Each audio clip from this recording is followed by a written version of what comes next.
rádio e a TV Brasil Espírita apresentam o Espiritismo na Arte.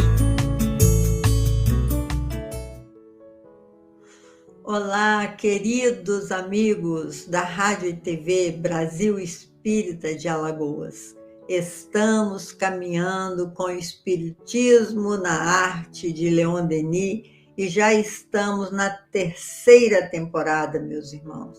É uma alegria muito grande porque nós, eu e a Tereza Cristina, nossa querida TT, decidimos nessa 3ª temporada homenagear o nosso país, o nosso querido Brasil, coração do mundo e pátria do Evangelho.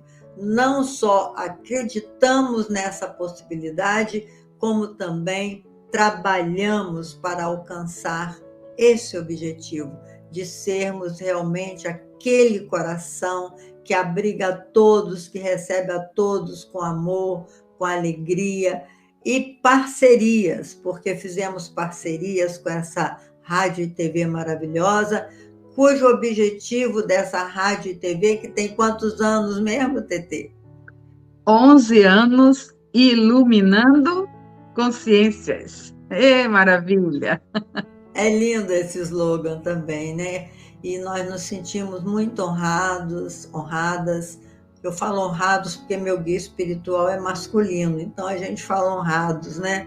Nos sentimos muito honrados de participar desse trabalho tão grandioso e darmos a nossa colaboração, a nossa pequenina colaboração, que o trabalho é grandioso demais, mas nós temos, eu e a Tereza Cristina, a nossa TT, a gente tem estudado bastante para oferecer a você, meus irmãos, o melhor.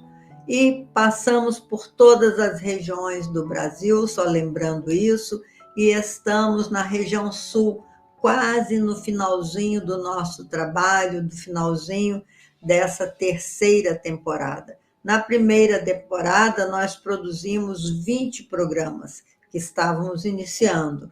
Na segunda temporada, produzimos 41 programas.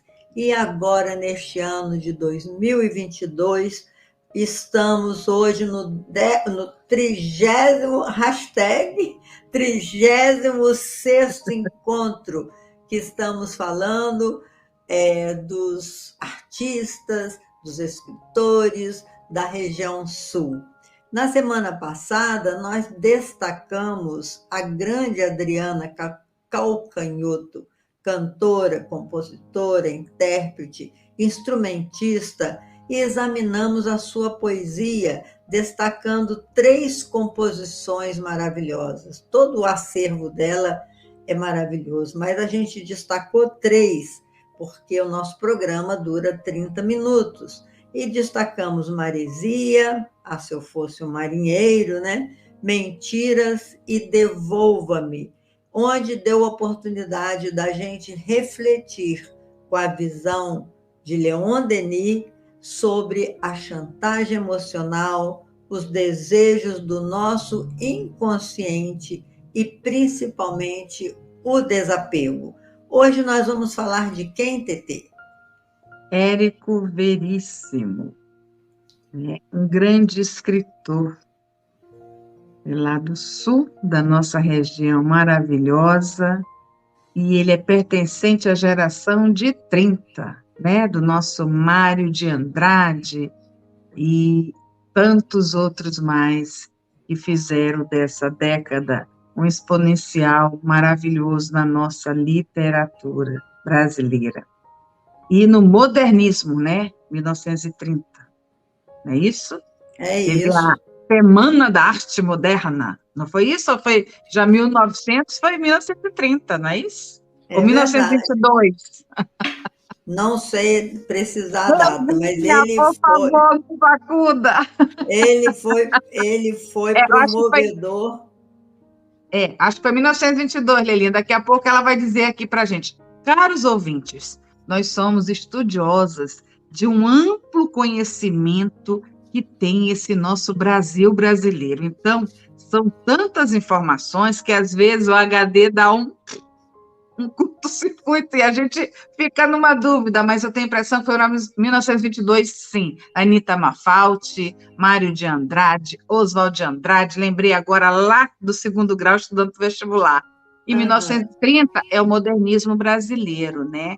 Ele nasce em 17 de dezembro de 1905, em Cruz Alta, no Rio Grande do Sul, e falece, né, vai embora da nossa terra em 1975. Leila, a literatura do período dele, né, que durou entre 30 a 40, aborda reflexões sobre contextos sociais e problemas de cunho popular. Por isso, o nosso querido Érico Veríssimo, ele é tão chegado, né?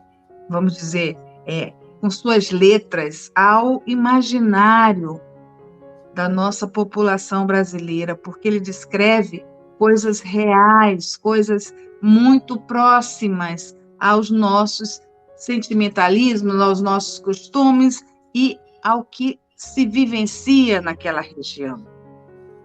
Então, né? Pode dar continuidade. Enquanto isso, a primeira parte do modernismo preocupava-se muito com a ética e a vida urbana, por tratar muito das relações interpessoais e os dramas pessoais. Veríssimo destacou-se por sua sensibilidade. É muito gostoso a gente ler os escritos de Veríssimo, né? Ele marcou realmente uma fase. A primeira e segunda fase do Veríssimo, ele publicou uma trilogia, O Tempo e o Vento, em 1949. Essa trilogia inicia-se com o Continente em 2 volumes. A primeira parte é dedicada à narração do nascimento do estado do Rio Grande do Sul, por meio de algumas famílias. São elas Amaral, Cambará, Carré ou Caré e Terra. A união de Rodrigo Cambará e de Bibiana Terra representa a união de 2 famílias que serão responsáveis principalmente pela formação do Rio Grande do Sul. Segue aí, Tetê. A obra mais importante é essa, O Tempo e o Vento, uma trilogia histórica que chegou a ser adaptada para a televisão. Incidente em Antares e Olhai os Lírios do Campo também receberam versões televisivas.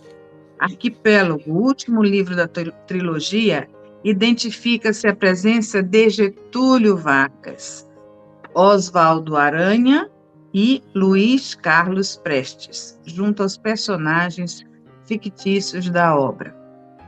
É muito interessante, né, Leila? Porque o Érico Veríssimo, ele faz parte da nossa vivência. Eu lembro de Olhai os Lírios do Campo como se fizesse parte do meu dia a dia lá, porque passava a telenovela, vamos dizer assim, às 18 horas, um horário bom. É aquele horário bom para a gente sentar, relaxar um pouco quando volta da escola. E ali eles falavam da vida daquela família tão pertinente a tantos brasileiros, né? Um pai sonhador que queria muito fazer N coisas, mas ele não conseguia. Ele era enraizado e por isso mesmo muito frustrado. Mas tinha quem? A mulher que chamava ele para a vida real, que eu lembro que era a nossa Nívia Maria, que ainda está aqui entre nós, que é maravilhosa. E o principal, que não me vem agora o nome dele, era o Cláudio Cavalcanti. Interpretava belíssimamente bem o personagem, que era o sonhador, e a mulher, ela era o quê? A realidade. Chamava ele, vamos, você tem que chega de plantar feijões, você tem que comprar. Então, era uma coisa assim, uma dicotomia naquele casal e uma poesia no dia a dia. Então, o nosso Érico, ele se fez muito presente. E o certo capitão Rodrigo, pelo amor de Deus, daqui a pouco a gente vai falar dele, ele penetrava nos nossos sonhos, porque era um personagem forte, as mulheres também dele, fortíssimas, né? Bibiana, uma matriarca. Então, quem viu, teve a oportunidade de se deparar com a obra maravilhosa desse escritor que, além de tudo, ele não deixava a vida passar por ele, ele vivenciava cada momento. Principalmente, a gente andou pesquisando, quando ele se tornou avô. Com esse período de avô, ele teatralizava os encontros com os netos, criava histórias com personagens reais e eles brincavam entre si. Então, isso tem até documentado. Se vocês quiserem saber um pouquinho mais, vocês vão visualizar isso no YouTube. E com a própria voz do Érico Veríssimo, falando, né, narrando as historinhas para os netos e falando, tinha um samurai. E aí ele vivenciava a arte da escrita em vida. E eu fiquei maravilhada com esse homem que passou por nós e que ainda está entre nós. Ele faleceu em 1975, TT. Érico Veríssimo. Ele está entre nós porque o artista é imortal, né? Não, ele está entre nós com as obras que ainda permeiam todo esse inconsciente coletivo, porque se você visualizar o tempo e o vento, você vai estar com ele, você vai vivenciar o que ele fez, o que continua, né? É essa a arte que se fala no Espiritismo, essa continuação em vida, né? Extracorpórea. O corpo passou, mas o espírito e a grandeza da obra fica. É esse o grande, a grande ênfase que a gente tentou dar esse ano no programa. Claro, com certeza. E esse Capitão Rodrigo, né? Esse homem forte, com seu violão, com aquele jeitão de macho, conquistou Santa Fé, que era o povoado do Tempo e o Vento, e casou-se com Bibiana Terra, que era uma família tradicional de Santa Fé. E o que a gente marca muito nesse personagem, se eu não me engano, na TV foi interpretado pelo Tarcísio Meira, né? E depois, Perfeito. mais tarde, pelo Tiago, um outro artista. Tiago Lacerda. Tiago Lacerda. E mostrando o carisma daquele personagem, daquele conquistador. E a gente pergunta, seria possível a gente se tornar uma pessoa carismática? É possível? Ou carisma? Muita gente diz, fulana nasceu com carisma. Mas é possível a gente desenvolver o carisma? O que você acha, Titê? Acho que sim. Eu acho que sim.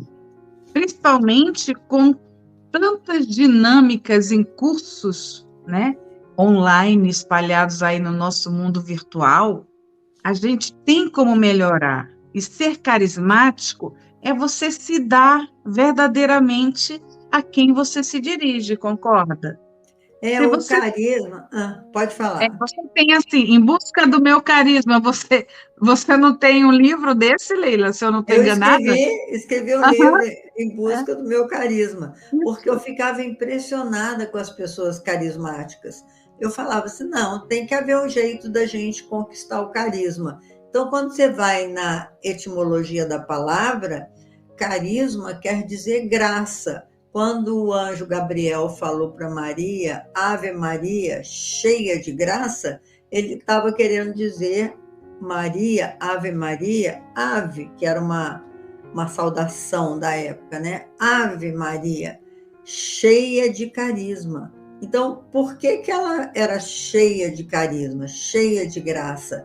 É porque ela já tinha consolidado a sua fé, porque se você reparar bem, todo carismático, ele tem muita fé em si mesmo, ele fala com convicção, né?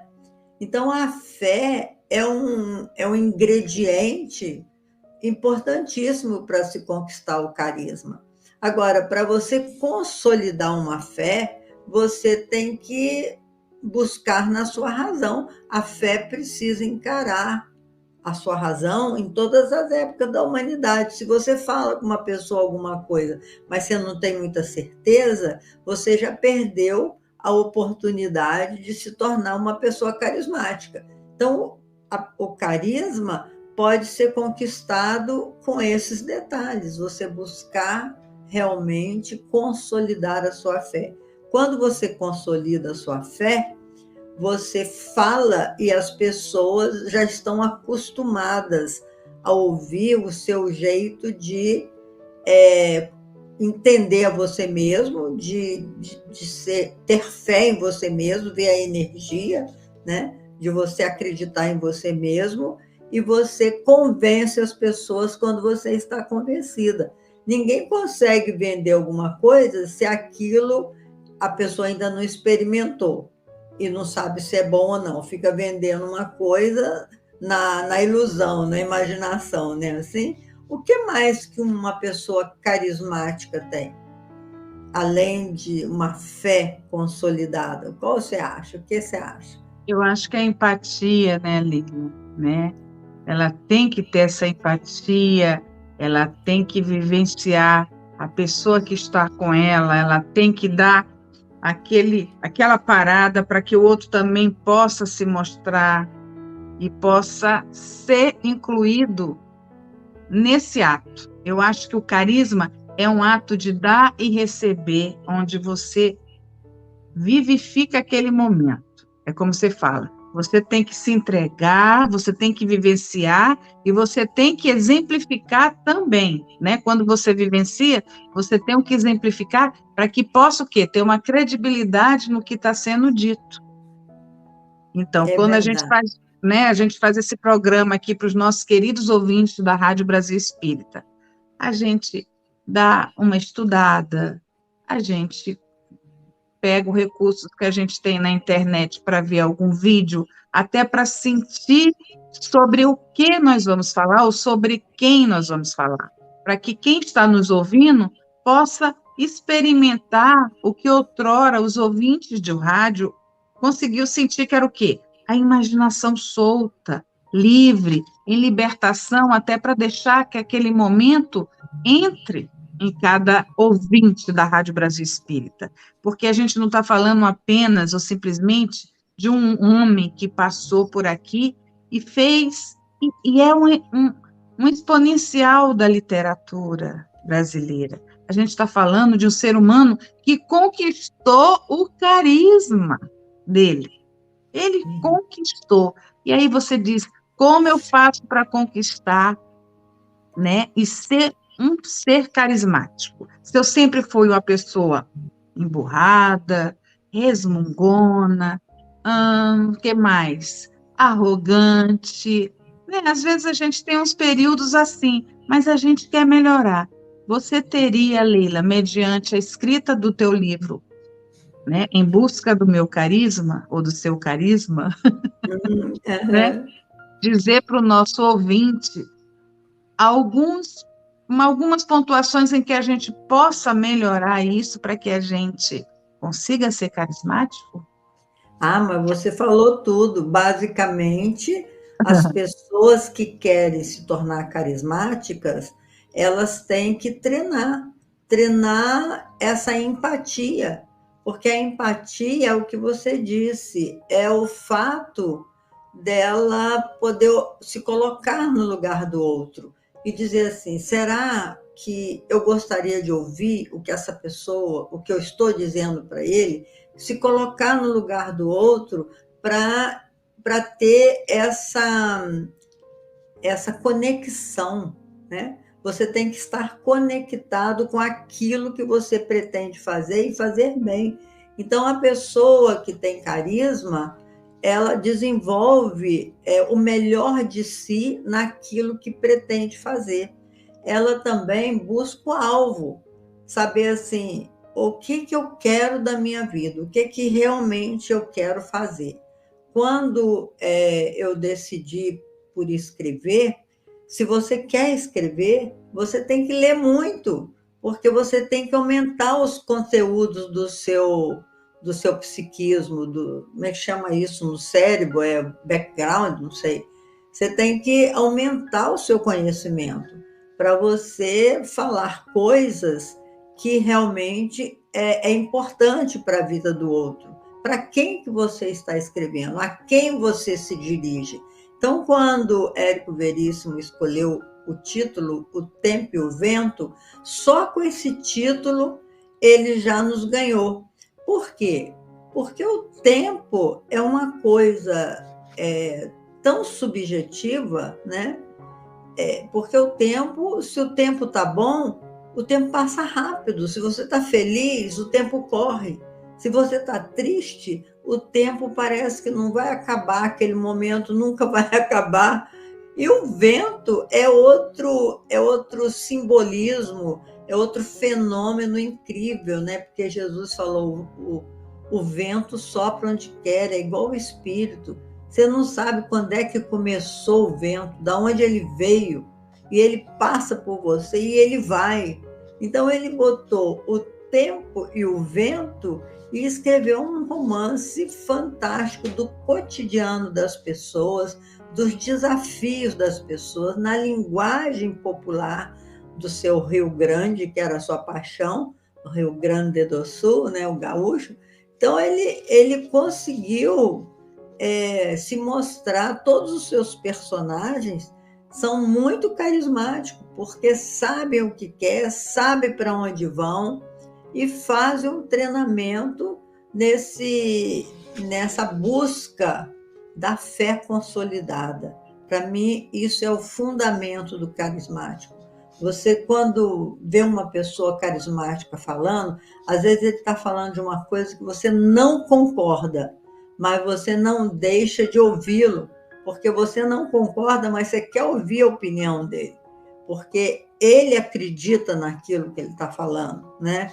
Ele está falando porque ele exemplifica aquilo que ele está falando. É muito interessante você se tornar uma pessoa carismática. E o romance Clarissa, Caminhos Cruzados e o Resto é Silêncio, que muito nos sensibilizou, porque é um romance onde conta que em 1941 presenciou a morte de uma mocinha loura que trabalhava como vendedora de uma loja e que se joga de um prédio no centro de Porto Alegre. O texto é denso e comovente, entrelaçando vários personagens. É um outro ponto que a gente pode fazer um gancho para dizer que hoje em dia está aumentando o número do suicídio entre os jovens. Até crianças estão querendo fugir da vida. Então é um tema que é preciso que a gente fale nele. E ele falou de uma forma muito interessante sobre O Resto é Silêncio. Esse nome, o título também já diz tudo, né? O Resto é Silêncio. Faz lembrar um livro também do Léo Buscaglia, que ele escreveu o livro Amor, porque um dos seus alunos suicidou. Então ele diz assim, meu Deus, o que eu estou ensinando nessa faculdade? Como que eu não percebi que uma das pessoas que convivia comigo no cotidiano estava desistindo da vida? Como eu não tive olhar para perceber isso? E aí ele pediu autorização para dar aulas de amor, porque a falta de vontade de viver é a ausência de amor na vida da pessoa, que todos nós fomos criados para o amor e a felicidade. Ninguém foi criado para ser mal amado, né? E tudo mais. Fala um pouquinho disso aí, Tetê. Nós estamos agora no mês de setembro, que está entrando com a cor amarela, que é justamente para lembrar que a vida está aqui para ser vivida e que não ao suicídio. Suicídio não, vida sim, porque nós viemos aqui todos para sermos felizes. E se essa felicidade está custando a vir na sua visão, procure ampliar um pouco mais essa visão e ter essa fé que a gente fala tanto, porque a fé, ela solidifica esse amor que a gente tanto fala aqui. Imagine um amor que é tão grande que o pai entrega seu filho para que ele possa resistir a tudo, porque ele veio ao mundo como homem. ele só se torna santificado depois que ele passa por todas essas provas. É um espírito que de luz, mas ele veio enfrentar o mundo, tanto que Jesus diz: eu venci o mundo. Então, vamos vencer o mundo, minha gente. Não é na primeira dificuldade, na grande tristeza que parece que toma conta do nosso ser e que vira um pântano. Mas do pântano brota a flor de lótus. Se a flor de lótus está saindo do pântano, ela está dizendo que existe sim um motivo para que nós possamos resistir a todas essas batalhas, É principalmente, verdade. né, as espirituais. Nós estamos num mundo que é denso, nós entendemos isso segundo a visão espírita. E Então, também, Tetê, ah, só lembrando que o nosso tempo vai correndo, a não, já terceira acabou? fase de Veríssimo está quase acabando. A terceira fase de Veríssimo já é uma apresentação mais consolidada de uma Tá, fase política. O ok. senhor embaixador é um exemplo, assim como o prisioneiro. O objetivo do autor era aliar os casos de guerra, os causos, né, que ele chama de guerra, e racismo que predominavam no período. Então, você veja que ele realmente falou do nosso cotidiano, dos problemas do nosso dia a dia, não só o suicídio, que daria uma palestra nesse programa se nós fôssemos falar por que, que a pessoa desiste da vida. É porque ela ignora que ela vai continuar existindo. Porque se ela soubesse que ela não morre, mesmo que ela mate o corpo, ela vai continuar na dimensão espiritual com todos os problemas que fizeram com que ela quisesse desistir da vida. Os problemas continuarão na dimensão espiritual. Então não adianta fugir diante dos desafios, como você falou. Nós temos que buscar instrumentos que nos permita resolver o problema que a gente esteja vivendo, seja ele qual for. E o romance Olhai os Lírios do Campo, que você falou tão bem, Eugênio conhece a futura esposa Eunice Eugênio, está aqui o nome. no atendimento a uma empregada e casa-se com ela, apenas para ascender socialmente, sem ter nenhum amor. Preso num casamento sem amor, no emprego de fachada, na fábrica do sogro rico, e com uma amante a quem não ama, Eugênio reencontra Olívia, sua amiga de faculdade, que estava numa colônia de italianos. Ela apresenta-lhe Ana Maria, sua filha. No presente, final de década de 1930, ao chegar ao hospital, já mais otimista sobre o estado de saúde de Olívia do que na partida, Eugênio recebe a notícia de que ela havia morrido. A história acaba com ele e Ana Maria saindo para passear no ensolarado dia de verão de Porto Alegre. É o que a Tetê contou agora mesmo sobre esse romance tão lindo e que quem de nós não viveu todo um romance durante a vida, né? É a história de todos nós. O traço da personalidade de Eugênio inicialmente era arrogância.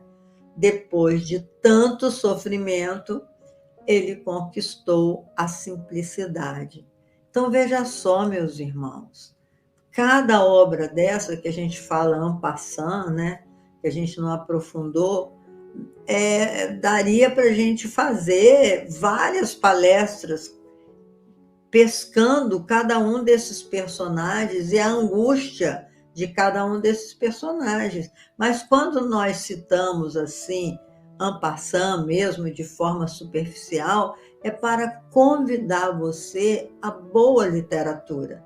É ler e criticar e analisar.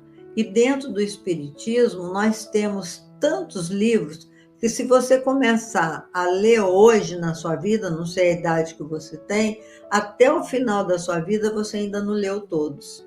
Então, é importante, né, Tetê, a gente divulgar o livro, convidar as pessoas a lerem, porque em cada leitura, o Espiritismo na Arte, é lindo esse livro. Nós nos emocionamos. É um livro fino, o Espiritismo na Arte, mas que cada frase tem profundidade e tem ensinamento.